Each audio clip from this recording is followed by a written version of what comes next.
And we're live. Welcome to the Virtual Real Estate Investing Podcast, brought to you by Great Line Investments. Frank, how you doing today, sir? Doing awesome. Weather's good again in New York. Not complaining. Doing awesome, man.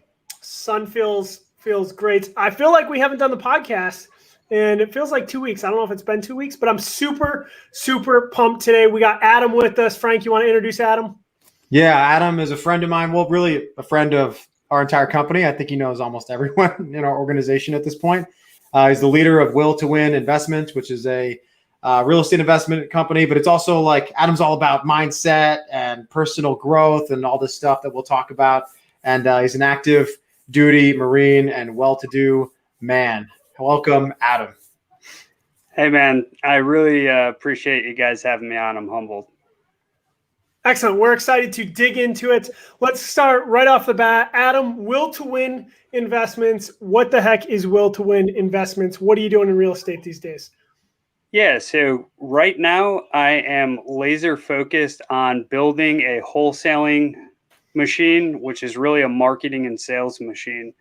That is day on, stay on outside of my Marine Corps job. That's what I'm doing. And is this a new endeavor for you, or did you start out in wholesaling?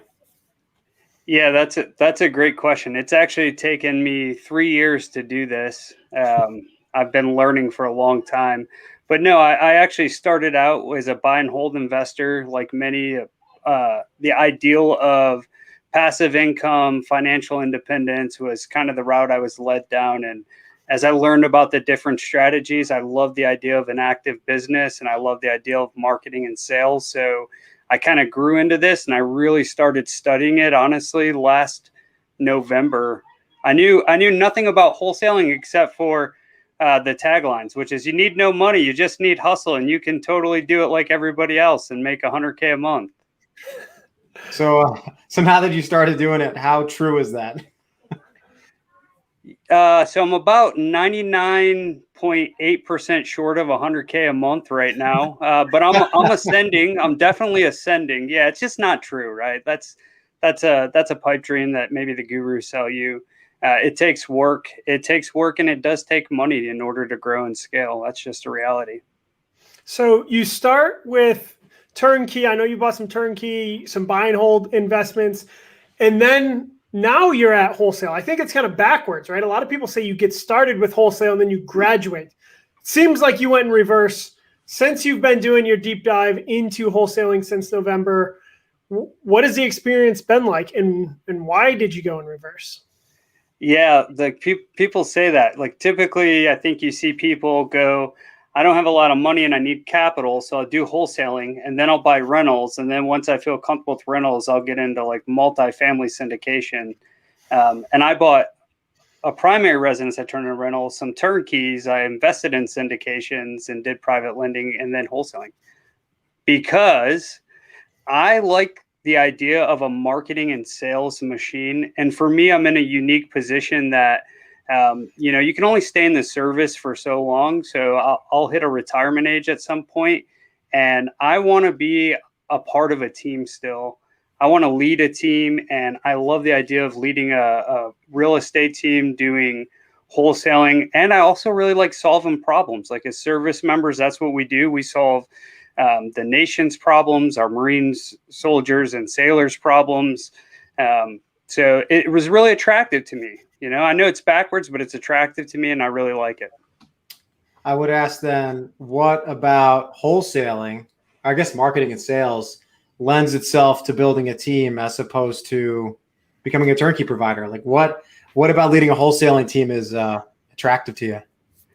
Yeah, so what's really cool about wholesaling is the kind of the velocity of deals and marketing and in wholesaling, it's all about the numbers, right? Like in order to find the people to solve the problem, you got to establish a funnel.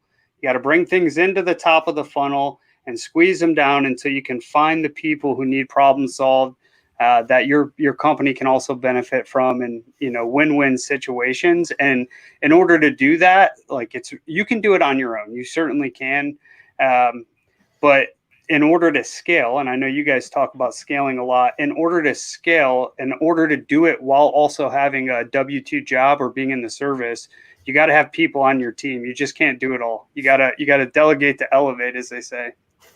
I like it. So marketing and sales organization, what does your team look like right now? What does your marketing and sales look like? What does that actually mean, marketing and sales? Yeah, that's also a great question. So for me, I decided to focus on one marketing channel. Many of them, direct mail, SMS, RVM, cold calling, you name it. I'm specifically doing cold calling. So that in and of itself means somebody is calling.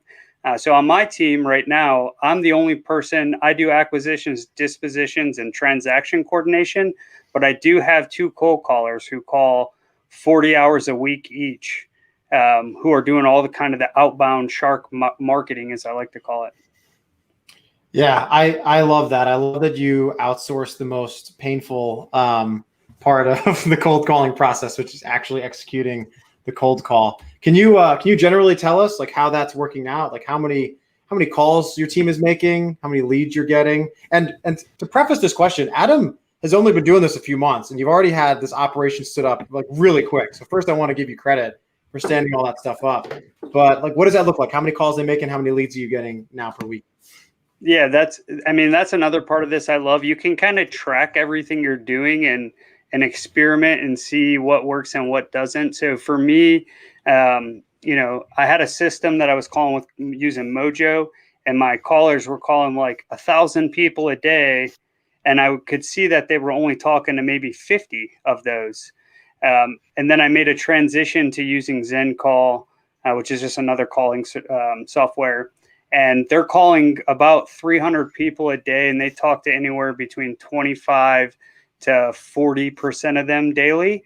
And we're getting anywhere from, on a bad week, probably 10 leads, on a good week, around 20, 21 leads a week from that.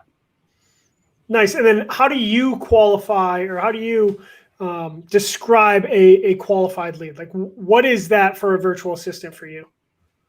Yeah, this is one that I got mentally hung up on personally, because people, depending on who you talk to, it's all described, and I might say the word lead, and that means something different to you and to me. So for a qualified lead for me, we look at, what you will hear is the 4 pillars. So we look at what reason do they have for selling, or motivation, how quickly do they need to sell, or any type of urgency, condition of the property. So if it's distressed, usually they need somebody to help them solve that problem. And then what their price point is, obviously, if they want to sell it, if they're open to selling it for less than market value, that certainly helps. So they look at those. If they meet all 4 of those, they are classifying it in my CRM, customer relations management system, as a opportunity. If it meets 2 of the 4, 3 of the 4, maybe 1 of the 4, then it just comes in as a prospect, which is fine. We still talk to them. And then I do take in agent, like they want market value, they want to sell it. I actually work with a boots on the ground agent because I am virtual, and it's really helpful for me to push her leads as she helps me on the ground. That's awesome. And so how does that work? So like something comes in as a qualified lead. Are the virtual assistants just booking it on your calendar, or are you getting on the phone right away? Because you have a full-time job. So how does someone manage that, right? And your job, you can't even look at your phone because you're like in an Intel cell. You have no access. So how do you manage that? Yeah, so for me, I have them put it on my calendar. They have access to my my Google Calendar, and I block off like when I'm at the Marine Corps. So I'm on the West Coast. My market is on the East Coast, which is actually really useful for me. So 4 a.m. to 7 a.m. I'm available, which is 7 a.m. to 10 or 11 a.m. on the East Coast, which people are up at that time. So they schedule it early in the morning for me, and I get up every day and have a cup of coffee, and I call the leads they put on my schedule, and I follow up with the other leads that are in my follow-up process. What time do you wake up then? Because the Marines go to formation early. So what time is this?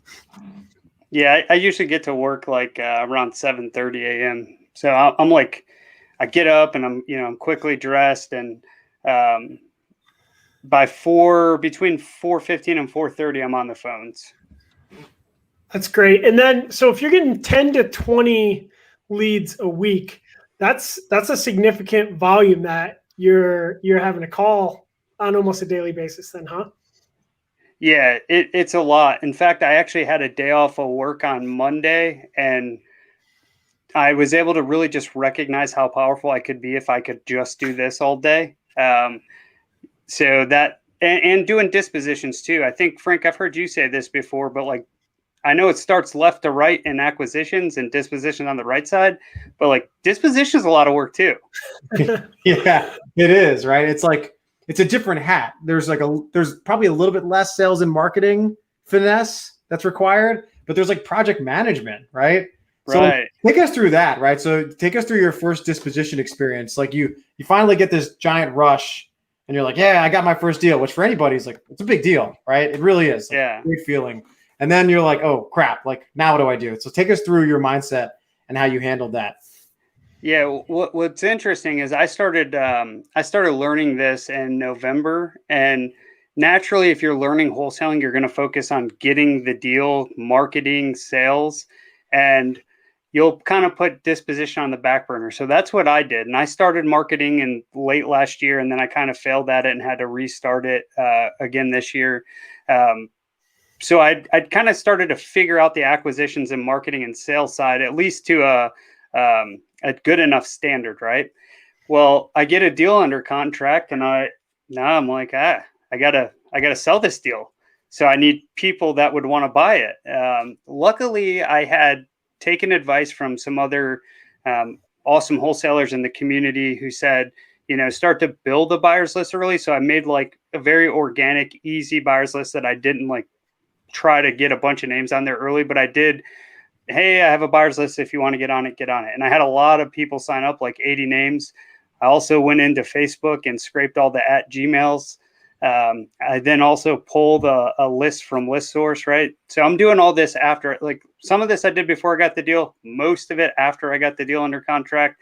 So I'm like, I got to pull a list. Like, okay, how do I get all these emails organized? Let's get them organized, upload it to something I can send an email out with and track who's looking at it. Then I'm tracking who's looking at it and who's opening it. And then I put it on Facebook Marketplace and on Craigslist and on anywhere I could put it that people would allow me without taking it down. In fact, one person did actually take it down, but so I put it everywhere, and I was really concerned I wouldn't get anything. But what I found out was in this case, because the deal's it's not a home run. It's a base hit, in my opinion. So I'm like, I don't know. Maybe it's good. Maybe it's not. But I had probably between 40 and 50 people reach out on it on Facebook. And I got a lot of good feedback. I got 5 offers sight unseen, 6 offers sight unseen, some way under, some right about where I'm asking. So it's been good in that sense. I love that because I critique a lot of wholesalers for being lazy on Dispo and just dropping stuff on Facebook and kind of calling it quits. I love that you realize that like it's basically the same process as acquisitions. Like get as many eyeballs on the deal. So you kind of answered the question. I was gonna ask how many people you think you reached out to, like that were on the buyer's list, and how many responses you got, just to break us down the numbers, because you started from basically scratch, like never sending out marketing, right? But just to give the viewers an idea, how many people you got to get on there to get 10, 20 responses? So just the people that I put on my own list, probably 250 people. And not only that, but I only emailed it out to my list. I didn't even have a text service at all. So I spent actually the last few days setting up a text service so that I could then text blast it out. I haven't actually done that because I got so much interest. And I set up this timeline for dispositions. Like I just straight told people, I'm doing one walkthrough. You can come to it on this day. Thanks for the offer. I will accept offers after the walkthrough. I like to keep a fair process, just like, hey, everybody gets an opportunity to look at it and give their offer. I love how you're describing dealing with leads and then figuring out the acquisition process, and then figuring out the dispo process, and admitting that it's all really hard. And I love it because I feel like that means you're doing it correct, right? How many investors do we hear talk about how everything's passive, right? And that's awesome if it is passive for them. But from what I've found is very few things are actually passive. And if you really want to climb the information curve, the education curve, it takes so much work. So I love that you're admitting it. As you said, you've got 2 cold callers, 2 VAs. So as you continue to scale, what are some of those next hires that might be? Is it more virtual assistants? Is it someone else? How do you envision scaling your current operations?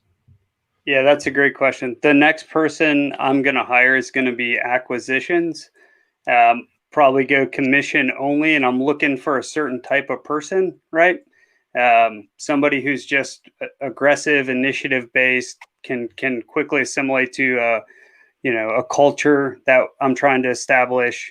And I mean, I have to do it, right? Like, I have not done a bunch of deals. I have no business hiring something out. That's what most people would say. And I agree with that to an extent.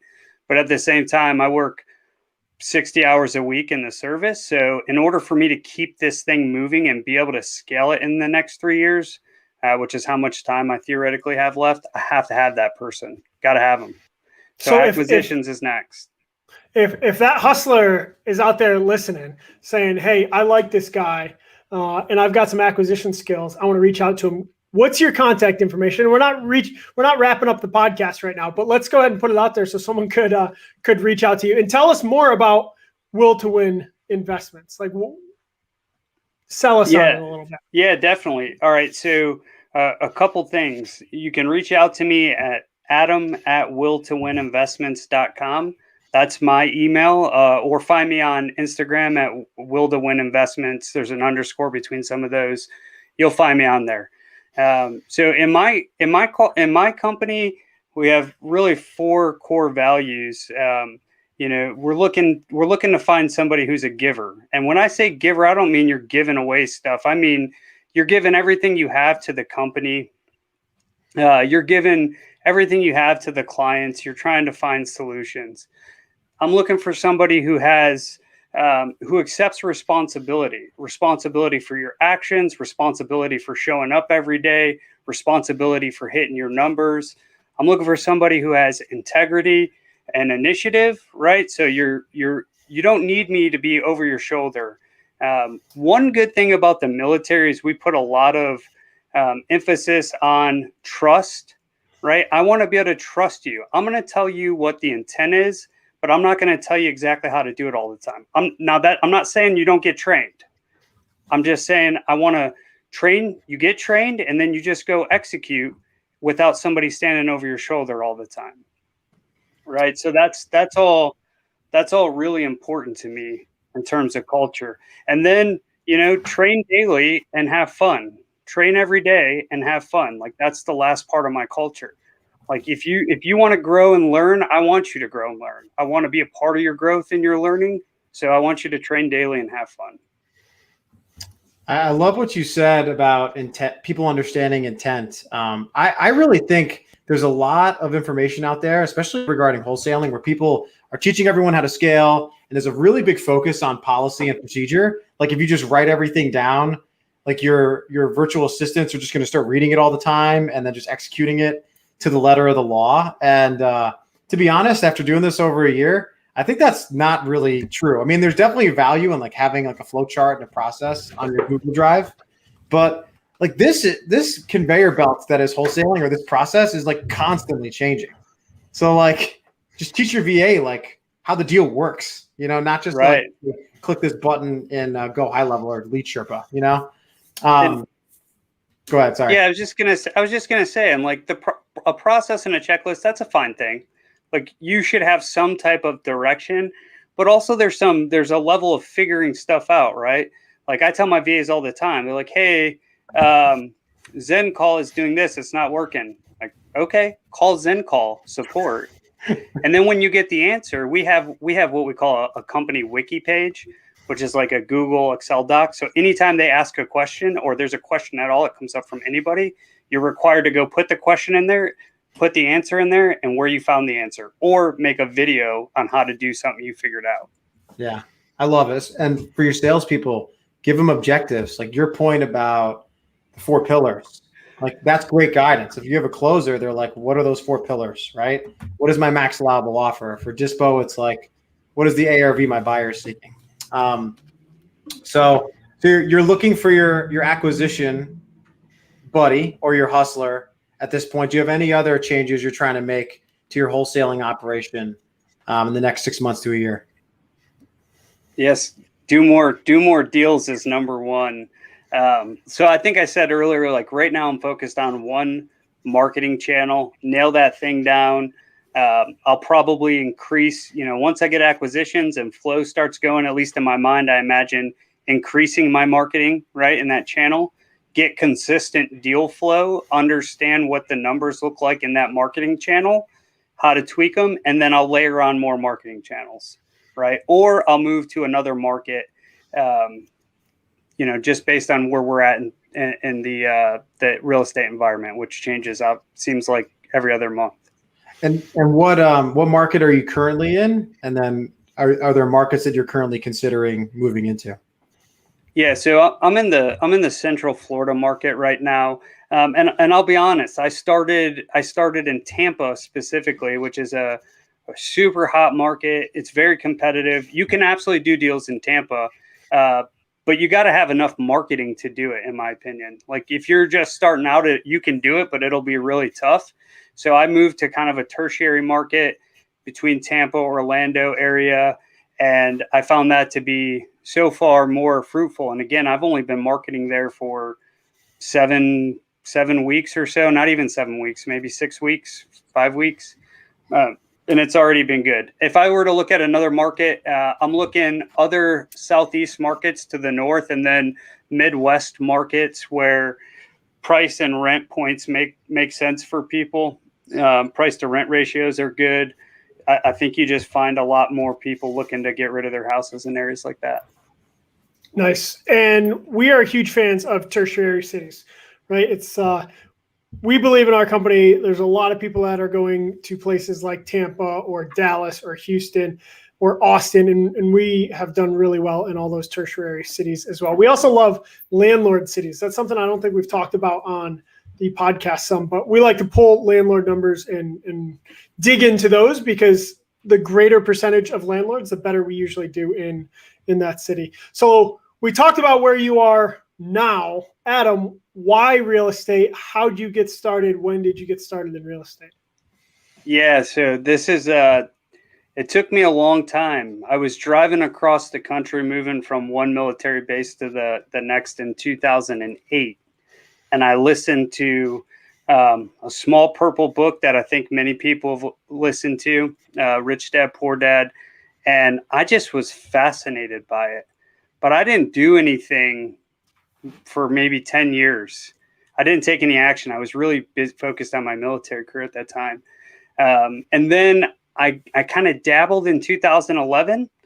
I almost bought a short sale house in Michigan when I was moving back there for college for $99,000. And I walked away for a terrible reason. Like I couldn't get them to like put some drywall up or something.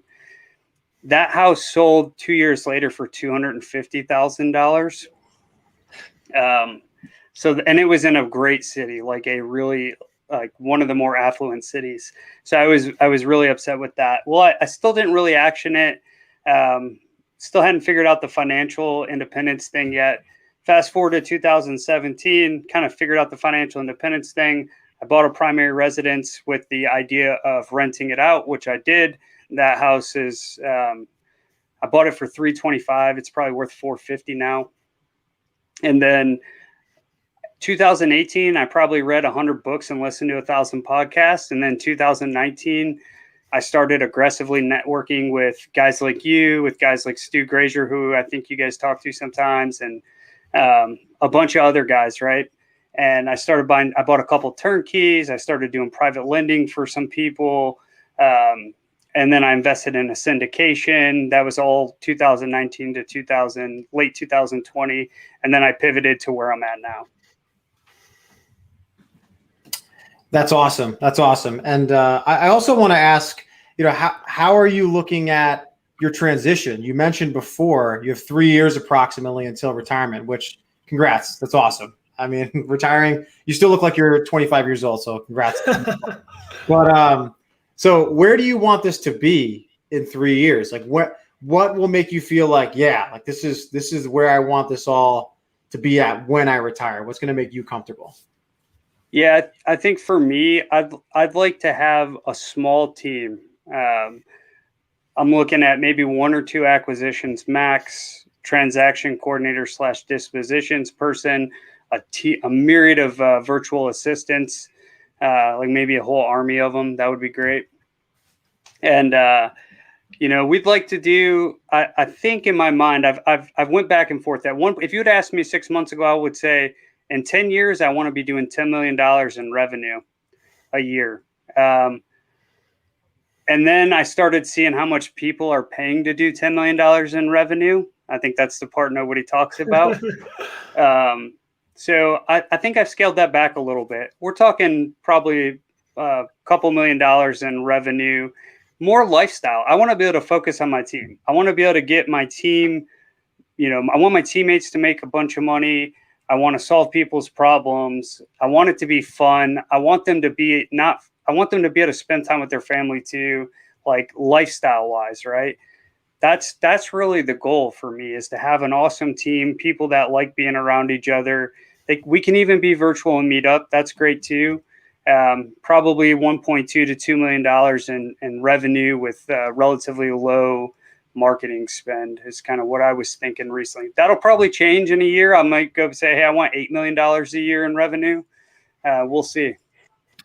Well, that ends up being the next decision point. You make, 10, 20, 50, 75, $100,000 and you're like, well, do I double and triple my marketing budget or just become more efficient, And Yeah. I think, we became less efficient over time, and now we're working on efficiency because we scaled. But it's fun. It's interesting you're aware of that already after, just starting a couple of months ago. That's really awesome. Yeah. I'm fortunate to have guys like you in my circle, and all the help I've gotten from you guys, and your programs are fantastic. I think you have to be intentional about it, because it's easy to see the checks, right? Especially in the wholesale community. This is what gives the wholesale community a bad name. Everybody's just posting their checks, but they're not posting their marketing spend deductions out of their accounts, right? And for me, it's lifestyle, right? You want to work on the business, not in the business at some point.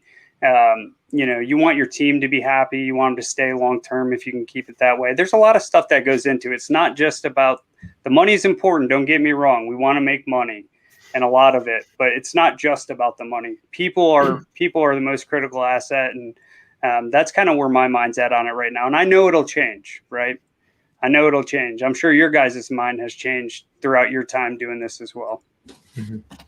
I want you to talk to us about networking. You use the term aggressively networking, which I love. That could be a title of your book someday. And I will give you kudos all day. I think you're one of the most networked guys in our space. So hats off to you. But give us some advice.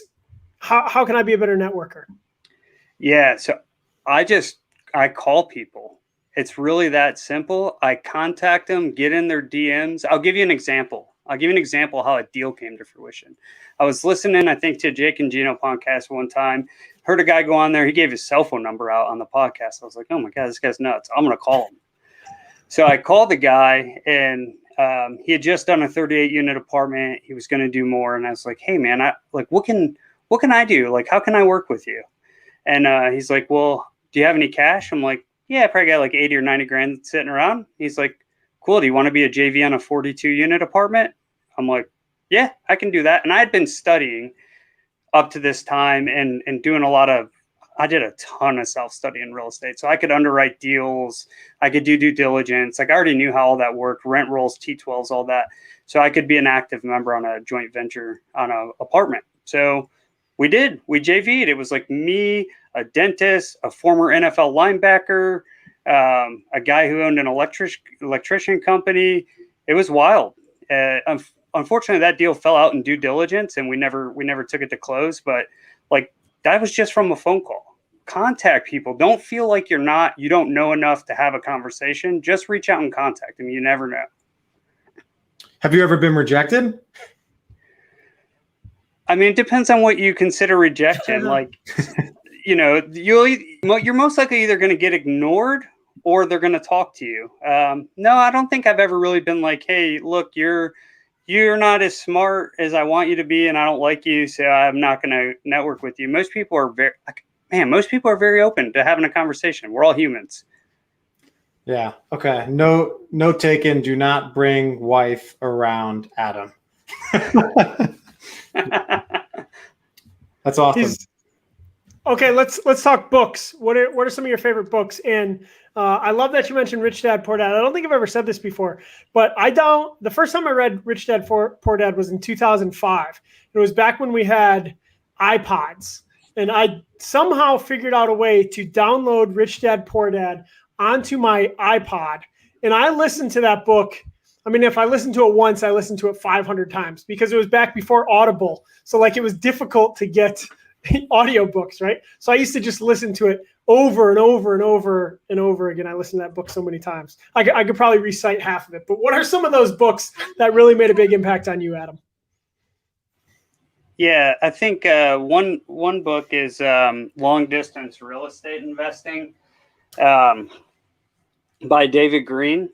So David, long distance real estate investing is important. I know you guys are like nationwide, right? So that's really important. But David Green wrote that book. I thought that book was fantastic. I've read every single multifamily investor book, Crushing It in Apartments, Joe Fairless's book. Those are good. But like David Green's Long Distance Real Estate Investing, and here's the key to that book. It's all about building a team. That whole book is really surrounded by building a team. If you can build a team to do stuff, like you can do anything in real estate. So I think that's the book. What about podcasts? Sorry to interrupt, Frank. Give us a podcast, then go ahead, Frank. Well, I think this podcast is fantastic.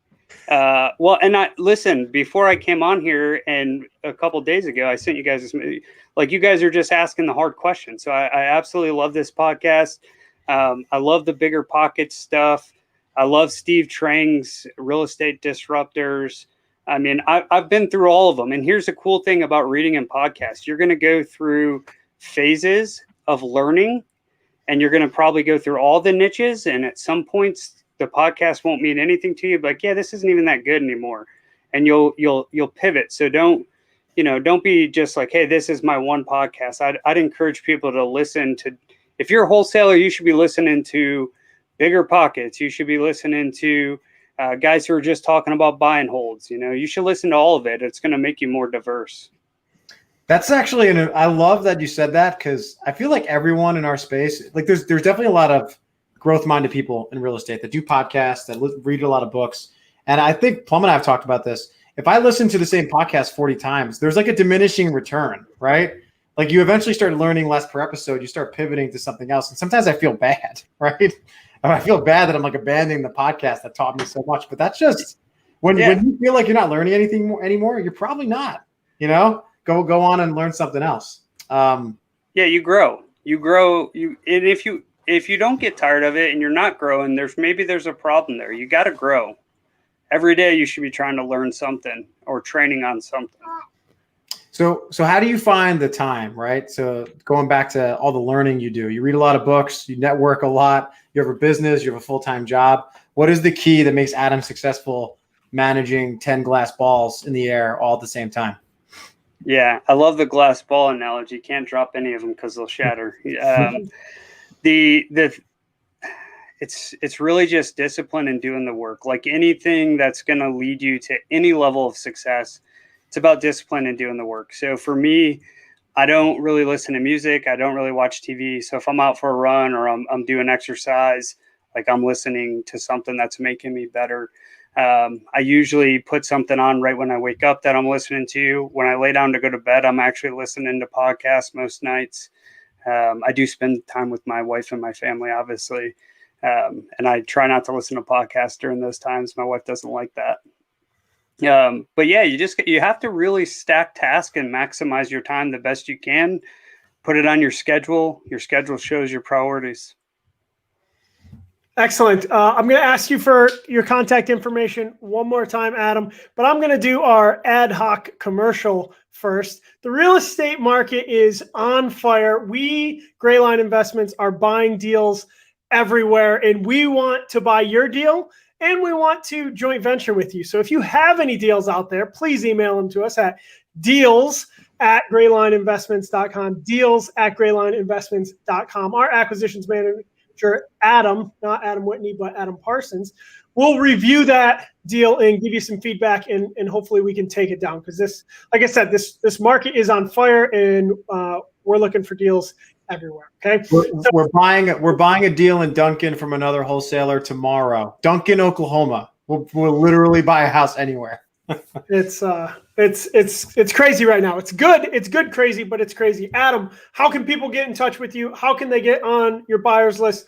How can I become your acquisitions manager? Yeah, so John, you can be hired today, but for everybody else, you can find me at Will to Win Investments on Instagram. That's probably the best. I'm very active there. You can find me at Adam Whitney on LinkedIn. You can find me on Facebook at Adam Whitney. Just reach out. I'm always down to talk to people and get you on the schedule. And I do want to give one last kind of shout out. Like if you're on this podcast and they're not in your Facebook page, like the value in your Facebook page is also really immense for the virtual real estate investors. Like it's huge. I don't think people really understand the value you guys are giving in there. Awesome. We appreciate it, Adam, so much. Thanks for coming on. We enjoyed it, and I'm sure we'll have lots of good talks to come. Frank, you got any words of wisdom to take us out? No, I just really appreciate Adam coming on and telling us about his successes and struggles when you first start wholesaling, because it's part of the game. Also, shout out to Adam's daughter, who made a guest appearance on the video, if you're listening on audio only. All right. Take care, Adam. Frank, have a great night. See you guys.